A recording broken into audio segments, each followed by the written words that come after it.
마포대교에 가보면 뭐 이런 문구들이 막 있습니다. 잘 안 보이시죠? 뭐 소크라테스가 말했죠. 너 자신을 알라. 그래서 하는 말인데 당신 생각보다 괜찮은 사람이야. 근데 이게 마포대교가 아주 유명한 게 거기에서 투신하는 사람들이 많아요. 강물로 뛰어내려서 자살을 시도를 하는 거죠. 많은 사람들이 죽고 또 뭐 이제 다치기도 하고 하는데, 그래서 이런 문구들을 이렇게 써놓는데 어떤 데는 이래 보면 당신 수영 잘해? 이래 놓은 거예요. 그러니까 자살하러 갔다가 그 문구 보고서 승질이 나가지고, 그 다른 데는 이래 보면 사람 살리는 글 좀 써놓으세요 이래가지고선 그 해놓은 사람들도 있어요. 목사가 또 말씀 전하는 시간에 무슨 운동하는 이야기를 말씀을 드려서 죄송한데, 제가 이제 게임을 이래 하다가 보면 이제 파트너 뭐 2대2로 이렇게 이제 배드민턴을 치는데 하다 보면 뭐 몇 점 차로 이렇게 지고 있을 때가 있어요. 25점을 내는데 19대 15, 20대 15 이러면 이게 이기기가 쉽지가 않은 거예요. 뭐 대충 그런 상황에서 이제 제가 뭐 이제 막 마음을 다잡는 거죠. 자, 이제 시작. 근데 그 말 한마디 딱 하고 나면 파트너들이 뭐 각성을 하는지 몰라도 이상하게도 역전승을 하는 경우들이 있어요. 미국 어느 시골에 아주 유명한 산이 있다고 합니다. 다른 걸로 유명한 게 아니고 이제 그 바위 위에서 절벽 밑으로 이렇게 투신하는 사람들이 많아서 자살하는 바위로 아주 유명하다는 거예요. 그래서 경찰들이 어떻게 하면 이 자살을 예방할 수 있을까 생각하다가 팻말을 만들어서 세우기로 했습니다. 다시 한 번만 생각하세요. 더 생각하세요. 이런 식으로 이제 써놓은 거예요. 다시 한번 생각해 보십시오. 이제 사람들이 이 글을 딱 보고 올라가다가 이제 그 자살바위 쪽으로 올라가다가 저 글을 보고는 이제 돌아서서 가는 경우들이 이제 많아졌어요. 어느 날 또 한 사람이 그 자살을 시도하려고 이제 그곳을 가다가 너무 자살에 이제 집중한 나머지 이 팻말을 못 보고 그냥 지나간 거예요. 그 바위 위에 이제 딱 올라가서 저 밑에 내려다 보니까 까마득하게 높은 그 절벽 내려다 보니까 이거 떨어지면 엄청 아프겠다 이런 생각. 그리고 또 뭐 자기가 이래고 죽으면은 엄마가 자기를 얼마나 슬퍼할까. 그리고 처와 자식이 생각나면서 이제 마음을 돌이키고 이렇게 내려가다가 이 팻말을 보게 된 거예요. 다시 한 번만 더 생각해 보세요. 그랬더니 어떻게 됐을까요? 돌아가려고 하다가 이것 때문에 다시 올라가서 투신을 했다는 뭐 우스갯소리인데 사실인지 아닌지는 저는 확인한 게 없고 이제 글을 보고서 이제 말씀을 드리는 거예요. 이 말에는 정말 능력이 있는 것 같습니다. 능력이 있습니다. 그래서 어떤 경우에는 똑같은 말인데도 살리는 말이 될 수 있고 어떤 경우에는 죽게 하는 말이 될 수도 있습니다. 사람의 말이 그렇다고 한다면 하물며 천지를 지으신 하나님께서 하시는 말씀이야 말해서 뭐 하겠습니까? 우리가 하나님의 말씀을 매일같이 읽고 묵상해야지 되는 이유는 이 말씀 안에 우리에게 생명을 주는 말씀들로 가득 차 있기 때문에 그렇습니다. 우리를 격려해주고 위로해주고 새롭게 해주고 다시금 시작할 수 있도록 용기를 북돋아주고 이런 말씀들이 이 성경 안에 그냥 꽉 차 있는 거예요. 우리가 아무리 크고 아무리 많은 죄를 지었다고 하더라도 우리를 용서하시며 우리를 구원하시며 우리를 새 사람으로 변화시켜 주시는 그 하나님의 놀라우신 은혜와 사랑의 이야기가 이 말씀 속에 담겨있기 때문에 우리는 늘 하나님의 말씀을 읽고 묵상하고 또 그 말씀을 붙들고 살아야지 되는 거예요. 사람들의 말은 많은 경우에 다른 사람들을 낙심시키거나 상처를 주거나 넘어지게 합니다. 그래서 우리는 말을 조심해야지 되는 거예요. 그러나 하나님의 말씀은 언제나 그 상처를 치유해주고 또 용기를 주고 다시금 일어서게 해주십니다. 언제나 하나님의 말씀을 가까이 하며 사는 성도들이 되실 수 있길 축복합니다. 그런데 우리나라 사람들이 말로 가장 많이 실수를 하는 장소가 어딘지 아시나요? 어디요? 네? 선거판. 그렇지. 선거판 요새 아주 그냥 막 엉망인 것 같아요. 뭐. 맨날 물고 뜯고 뭐죠 이거? 물고 뜯고 씹고 뭐 그게 그냥 이 선거판에 다 나타나고 있어요. 어쩌면 말 한 마리 꼬투리 잡아가지고서 그걸 그렇게 물고 뜯는지. 근데 사실 선거판은 뭐 해봐야 그냥 며칠 지나면 끝나잖아요. 그리고 그 뭐 후폭풍이 있다고 해봐야 길어야 몇 년이잖아요. 근데 평생 말로 실수하는 장소가 있는데 어디예요? 집이 가정. 이 집에서 남편은 부모는 남편을, 부모는 남편, 남편은 아내를, 아내는 남편을 그냥 물고 뜯고 헐뜯고 맨날 지지고 볶고 싸우고 자식들 그냥 괴롭히고 자식들은 그것 때문에 남편은 집 나가면 안 들어오고 싶고 부인도 집 나가면 안 들어오고 싶고 요즘은 그런 문제들 때문에 장군 남편 그냥 뭐 살해하는 일들도 생기잖아요. 까분다고 또 때려가지고 아내를 그냥 뭐 죽이는 일들도 생기고 생존 경쟁이 치열한 이 세상에서 이리 찢기고 저리 부딪히면서 그렇게 상처받는 사람들이 가장 편안하게 쉴 수 있는 공간이 바로 가정이어야지 되겠는데 집은 그래서 상처가 치유가 되어지고 자존감이 회복되어지고 이제 내 아내와 내 남편과 내 자식들을 보면서 희망과 용기가 생기는 그런 장소여야지 됩니다. 하루의 피곤한 삶이 진정한 안식을 얻고 회복이 되어지고 또 재충전이 될 수 있는 그런 장소가 되어야지 됩니다. 그런데 어떻습니까? 우리 가정이 정말 그런 안식처가 되고 있습니까? 실제로는 그렇지 않은 경우들이 훨씬 더 많은 것 같아요. 그러다 보니 자녀들이나 하여튼 이 집을 그냥 떠났으면 하는 그러한 모습들이 많이 나타나게 되죠. 겉돌고. 왜 그렇습니까? 집으로 돌아가면 요구사항은 많고 잔소리는 많은데 정작 자기의 힘든 이런 상처들을 만져주고 용기를 북돋아주는 그런 따뜻한 말이 없기 때문일 거예요. 여러분, 교회가 상처받은 이웃들에게 안식을 줄 수 있어야 합니다. 이건 주보에 있는 사진을 그냥 올렸더니 LED 글씨가 없어졌어요. 언제든지 교회는 반겨주고 또 그 마음을 이해해주고 따뜻한 말 한마디 해주고 그렇게 맞아주는 곳, 그런 곳이 되어야 됩니다.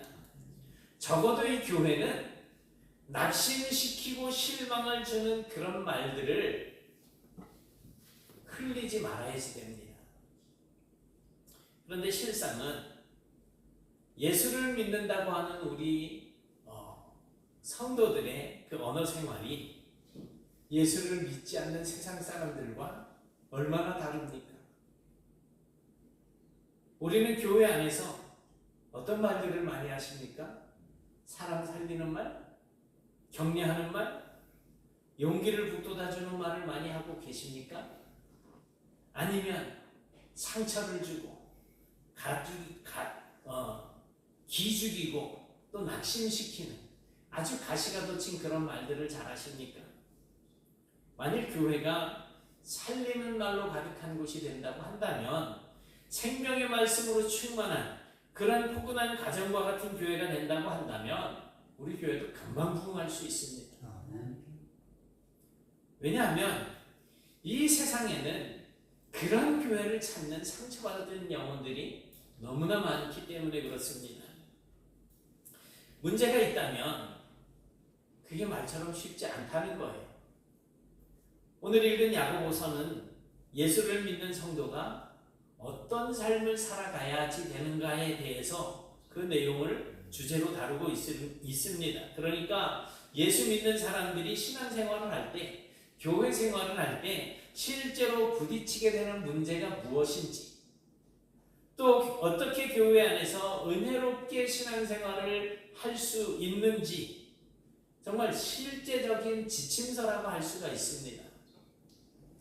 사람이 살면서 가장 크고 많은 문제를 만들어내는 것이 있다고 한다면 바로 말입니다. 그러니까 우리 언어 생활이에요. 그래서 이 말을 잘하는 삶을 사는 것이 무척이나 힘듭니다. 사람들은 말을 하지 않고서는 살 수가 없잖아요. 말을 안 하면 병든 사람이라고 하는 이야기까지 들을 수밖에 없을 정도로 사람은 말을 하면서 살아야지. 그런데 신앙생활도 마찬가지입니다. 말하지 않고서는 신앙생활을 할 수가 없습니다. 특히 예수 믿는 사람들은 말이 많다고 하잖아요. 그게 꼭 나쁜 뜻은 아니에요. 우리 교회에서 지금도 말 제일 많이 하는 게 저잖아요. 얼마나 말을 많이 해요. 그냥 한 20분, 30분, 40분 그냥 쉬지 않고 그냥 얘기를 하고 있잖아요. 여러분, 십자가에서 사형을 당해야 할 죄인이 하나님의 은혜로 구원을 받았다. 내가 이제는 저 사망에 이르지 않아도, 사형을 당하지 않아도 된다라고 하는 사실을 알게 되었다고 한다면 어떻게 하시겠어요? 뭐 로또 당첨됐다 그래도 로또 당첨은 소문을 안 내겠네요. 다른 거 막 기분 좋은 일이 생겼다 그러면 막 자랑할 거 아니에요. 용석이가 우리 아까 유재선 장로님 용석이하고 전화가 왔는데 1시간 반을 통화를 했대. 저는 제 생각에 애하고 뭐 그렇게 할 말이 많나 싶기도 한데 얼마나 좋아요. 이게 이제 알게 모르게 자식 자랑인 거지 이제. 뭔가 조그만한 거라도 내가 좋은 일이 있으면 누구한테 얘기하고 싶고 뭐 하잖아요. 그런데 예수님 때문에 내가 새 생명을 얻고 이제는 지옥의 자식이 아닌 천국의 자녀가 돼서 삶을 살게 됐는데 입을 다물고 살았어야 되겠습니까? 말하고 싶어서 입이 근질근질거리게 되어 있습니다. 내가 만난 하나님, 나를 살리신 하나님을 누군가에게 소개시켜주고 싶고 전해주고 싶어서 안달나게 되어 있습니다. 예수님께서 사마리아의 우물가에서 만난 여인이 그랬습니다. 그녀는 부끄러운 과거를 가지고 있었어요. 그래서 사람들의 시선을 피해서 정오에 사람들이 낮에 돌아다니지 않는 그런 시간에 동네 밖으로 물을 뚫어 나왔어요. 그러다가 예수님을 만나게 되었고 거기에서 영생수를 맛보게 됩니다. 그리고 난 후에 이 여인이 물동이를 그 자리에 버려두고 동네로 들어가가지고 사람들에게 내가 메시아를 만났다고 큰 소리로 외치고 다니는 거예요. 사람들이 자기를 보면 손가락질 할 것이 두려워서 사람 다니는 시간에 나오지도 않던 여인이 집안에 숨어있는 사람들에게 그냥 소리를 지르면서 내가 누구를 만났는지 한번 와서 얘기나 좀 들어보세요 하지 않았겠어요? 구원받은 사람들은 원래 말이 많습니다. 우리도 이런 말들은 할 수 있어야지 돼요. 쓸데없는 소리 말고 자기 자랑 남 흉 보는 거 이런 거 말고 예수 그리스도를 자랑하고 하나님의 은혜를 자랑하는 이런 말들을 많이 하실 수 있어야지 됩니다. 그런 일을 하기 위해서, 그런 말을 하기 위해서 우리는 유익한 말을 할 수 있어야지 되는 거예요. 살리는 말, 위로를 주는 말, 용기를 주는 말, 이 기쁜 소식을 전해주는 말을 할 수 있어야지 됩니다. 그런데 현실은 안타깝게도 그렇지 않을 때가 너무 많습니다. 교회 안에서 성도들 사이에도 쓸데없는 말하고 죽이는 말을 하고 희망을 꺾어버리는 그런 말들을 할 때가 많지 않습니까? 누군가 내 마음에 들지 않는 사람이 있다 그러면은 그 사람을 창피를 줄 때까지, 아니면 아예 내 눈앞에서 안 보일 때까지 그렇게 그냥 못된 말을 해댄다면 믿음이 없는 사람인 거겠죠. 그래서 야고보서는 이렇게 말을 합니다. 2절에 보니까 같이 시작. 우리가 다 실수가 많으니 만일 말에 실수가 없는 자라면 곧 온전한 사람이라 능히 온 몸도 근래 쉬우리라. 의도적일 수도 있겠지만 대부분의 경우에는 의도적으로 그러는 것은 아닐 거예요. 그래서 본문은 실수라고 이야기하는 겁니다. 실수. 하지만 아무리 실수라고 하더라도 그것 때문에, 내가 한 말 때문에 다른 사람들이 상처를 받는다는 사실을 우리는 반드시 기억해야 합니다. 내 말 때문에 상처를 누가 받는다. 그래서 야고보 사도는 말에 실수가 없는 사람이 온전한 사람이라고 이렇게 표현하고 있는 겁니다. 큰 배가, 제가 이 배 사진을 찾아놨는데 올리지를 않았어요. 큰 배가 있는데 이 배가 가는 방향을 결정짓는 거는 그 배 저 뒤에 붙어있는, 배에 비하면은 진짜 제 몸에 이 손바닥보다도 작은 그런 방향타가 붙어 있어요. 그럼 저기서 뭐 이렇게 소위 우리가 말하는 핸들을 돌리면, 방향키를 돌리면 이게 이제 움직이면서 배가, 그 큰 배가 어디로 갈지 결정이 되어지는 거예요.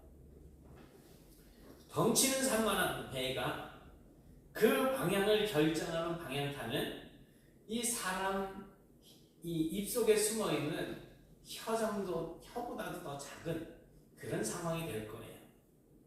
이 야고보는 5절에서 이와 같이 혀도 작은 지체로되 큰 것을 자랑하도다. 보라, 얼마나 작은 불이 얼마나 많은 나무를 태우는가. 최근에 우리나라 산불 나가지고 애를 먹었잖아요. 그게 처음부터 그냥 하늘에서 큰 불이 떨어진 것은 아니죠. 작은 불씨가 시작돼서 그렇게 큰 재앙이 일어났습니다. 혀도 마찬가지예요. 무심코 내뱉은 말 한마디로 인해서 가정이 파괴가 되고 교회에 큰 풍파가 일어나는 겁니다. 요즘 정치판에 보면 딱 말실수 가지고서 꼬리를 물고 늘어지는 모습들을 보면 참 어이가 없는데 정말 그렇습니다. 근데 그 반대도 마찬가지예요. 우리가 따뜻한 말 한마디로 죽음을 생각하던 사람에게 다시금 살아갈 용기를 줄 수도 있다는 겁니다. 이처럼 생명의 말씀이 풍성해지면 죽어가던 공동체도 생기가 돌게 될 것이에요. 언어 생활과 관련해서 우리가 기억해야 할 것은 우리의 입에서 나오는 말 속에 사람의 됨됨이가 그대로 반영이 되어진다는 것입니다. 제가 목사잖아요. 근데 제천에 제 친구들이 있잖아요. 저한테는 말을 막 하는 친구들은 없는데 그래도 뭐 그냥 산수 공부하는 친구들이 많아요. 뭐 18 찾고 또 뭐 생물 공부하는 놈들도 있어요. 저도 이제 욕을 좀 해, 여기서 욕을 좀 해. 그런 놈들이 있어요. 막 그냥 뭐 무슨 놈 이래 가면서 이 새끼 저 새끼 하는 사람들이 있어요. 지들끼리 실컷 그냥 막 말에 거의 한 60-70%가 그냥 욕인 거예요. 기분 나빠서 하는 게 아니고 말투가 원래 그래요. 말투가 어렸을 때부터 그렇게 습관이 되어졌죠. 그 사람 됨됨이가 그 말 속에 나타나는 거예요. 우리의 입을 통해서 나오는 말이 어떻게 보면 진짜 우리를 드러내주는 거죠. 내가 평상시에 불만이 많은 사람 같으면 누구하고 이야기할 때 항상 불만을 이야기할 수밖에 없어요. 야고보서 1장 26절은 그래서 이렇게 말씀합니다. 누구든지 스스로 경건하다 생각하며 자기 혀를 재갈 물리지 아니하고 자기 마음을 속이면 이 사람의 경건은 헛된 것이다. 여기서 경건이라고 하는 말은 하나님을 두려워하며 예배한다는 뜻입니다. 그러니까 하나님을 두려워하며 예배하는 사람, 즉 신앙생활을 한다고 하는 사람이 이 혀의 재갈을 물리지 않고 할 말 안 할 말 가리지 않고 마구 해댄다면 그것은 자기를 속이는 거라는 거예요. 그리고 그 사람이 말하는 하나님을 섬긴다라고 하는 것은 헛것이라는 것입니다. 9절 10절에 보니까 혀로 하나님을 찬송하고 같은 혀로 하나님의 형상대로 지음받은 사람을 저주하는데 한 입에서 찬송과 저주가 나온다는 거죠. 이게 가능한 일입니까? 하나는 거짓인 거예요. 찬송이 거짓이든 저주가 거짓이든. 근데 찬송과 저주가 나오면 뭐가 진짜겠어요? 저주가 진짜죠. 한 입으로 하나님을 찬송하면서 같은 입으로 믿음의 형제 자매들을 향하여 저주한다? 그것은 결코 옳은 일이 아닙니다. 있을 수 없는 일입니다. 본문 말씀처럼 이렇게 하는 것은 마땅치 않은 것입니다. 왜요? 그것은 우리의 죄를 용서하시고 하나님의 뜻대로 살도록 우리를 자녀로 불러주신 하나님의 마음, 하나님의 뜻, 하나님의 소원이 아니기 때문입니다. 하나님께서 우리에게 그것을 원하시기 위해서 이런 불렀는데 악한 말을 하게 만드셨겠어요? 아니죠.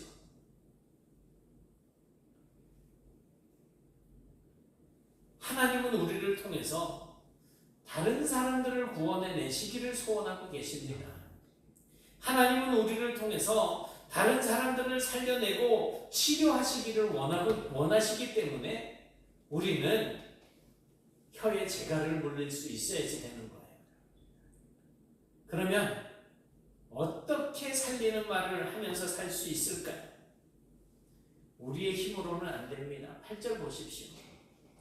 같이 봅니다. 시작. 혀는 능히 길들일 사람이 없나니 쉬지 아니하는 악이요 죽이는 놈이 가득한 것이다. 사실 내 힘으로는 내 혀조차 통제할 수가 없다는 겁니다. 우리가 아무리 애쓰고 노력해도 우리의 혀를 길들일 수가 없습니다. 그래서 나도 모르는 사이에 악한 말이 튀어나오고 사람을 죽이는 독을 내뱉기도 하는 겁니다. 그렇다면 어떻게 해야 합니까? 우리가 성령님의 통제 안에 살아가야 합니다. 성경은 그것을 가리켜서 뭐라고 이야기를 해요? 성령님의 통제를 받는 것을 네자로 사자성어로 성령, 충만. 성령님의 통제를 받는 삶을 사는 거예요. 흔히 성령 충만하면 그냥 막 난리를 치는 그런 걸 생각하는데 전혀 아니에요.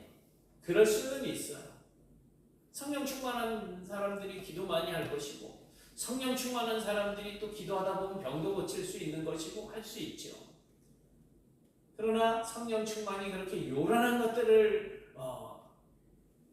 것들만 연상을 해서는 안 된다는 거죠.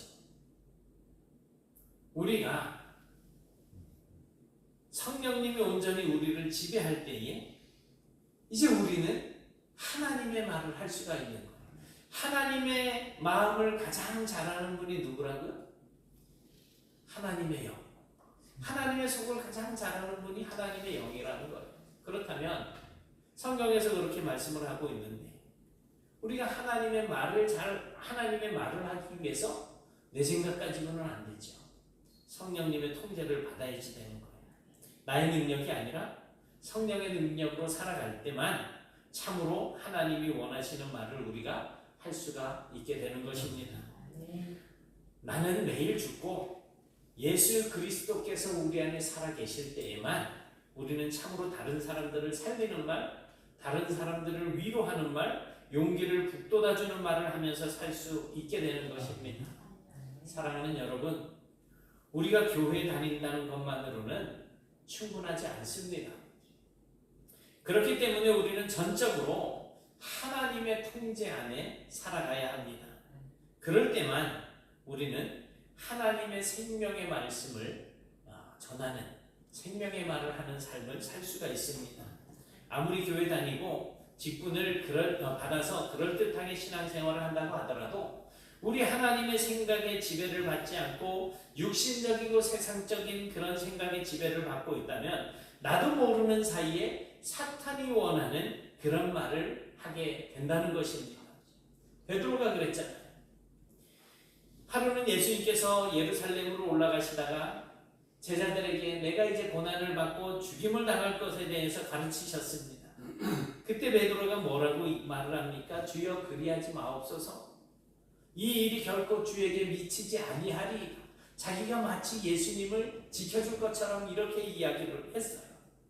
그러자 이 말을 들으신 예수님께서는 사탄아 내 뒤로 물러가라. 너는 나를 넘어지게 하는 자로다. 네가 하나님의 일을 생각하지 아니하고 도리어 사람의 말을 생각하는도다. 사람의 일을 생각하는도다 라고 말씀을 하십니다. 예수님은 지금 베드로가 사탄이라고 말씀하시는 것이 아니에요. 베드로는 여전히 예수님을 따라다니던 제자예요. 특별히 사랑하던 제자예요. 그렇게 예수님의 사랑을 받던 베드로와 같은 사람이라고 하더라도 하나님의 일을 생각하지 아니하고 사람의 일을 생각하면 하나님께서는 예수가 십자가에서 죽어야 구원이 완성이 되어지잖아요. 그래서 예수님은 하나님의 일을 하려고 하는데 베드로가 생각하기에 자기의 선생님이 죽는다는 것은 있을 수가 없는 일이 된 거예요. 그게 사람의 일인 거고 그 예수가 십자가에서 죽으면 이제 사망의 권세가 깨어지니까 누가 힘을 잃어요? 사탄이 힘을 잃게 되는 거죠. 그 일을 못하게 방해하는 게 누구예요? 사탄인 거예요. 그러니까 그 일을 못하도록 하는 그 사탄의 일을 이제 그 입에서 뱉어내게 되는 거죠. 사람의 일을 생각하기 때문에 그렇습니다. 우리가 하나님의 일을 한다고 열심히 신앙생활을 한다고 하면서도 불쑥불쑥 우리의 입에서 하나님의 뜻을 따르는 말이 아니라 사탄의 말이 튀어나오는 것을 볼 때가 있어요. 그 말 때문에 얼마나 많은 사람들이 상처를 입고 얼마나 오랫동안 전도의 문이 닫혀 있었고 또 얼마나 하나님의 역사를 이루어가는데 큰 방해거리가 되었는지 모릅니다. 여러분, 과거 다른 사람이 행한 실수와 잘못 때문에 아직도 내가 그 문제를 이해하지 못하려고 하고 또 용서하지도 못하고 잊지 못하게 하는 거, 그게 내 생각일까요? 사탄의 생각이에요. 사탄의 장난입니다. 거기서 빠져나오셔야지 되는 거예요. 그런 생각과 말은 나를 파괴하고 나를 죽음으로 이끌려고 하는 사탄의 계략이 있기 때문에 그런 거예요. 오히려 우리는 사탄의 생각이 아닌 우리에게 생명을 주시는, 우리를 살리시는 하나님의 말씀으로 돌아가야 합니다. 그리고 그 생명의 말씀을 전해야 합니다. 하나님께서 우리에게 입을 주시고 혀를 주신 것은 다른 사람들을 비방하고 죽이고 파괴하는 그런 말을 하라고 하신 것이 아니고 우리를 창조하셨지만 우리가 죄 가운데에서 멸망에 빠져 있을 때 하나님께서 구원하신 그 은혜를 기억하면서 우리를 구원하신 하나님을 찬양하게 하시기 위함이고 또 그 은혜를 다른 사람들에게 전하게 하시기 위함이잖아요. 우리에게 입이 왜 있고 혀가 왜 있습니까?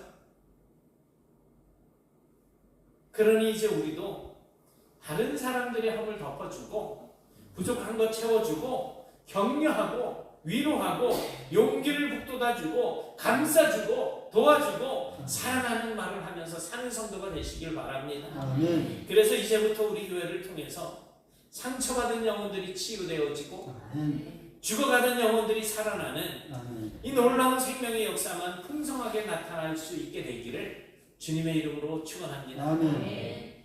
사랑의 하나님 아버지, 내 입에 파수꾼을 세워주시고 내 입술의 문을 지켜주옵소서.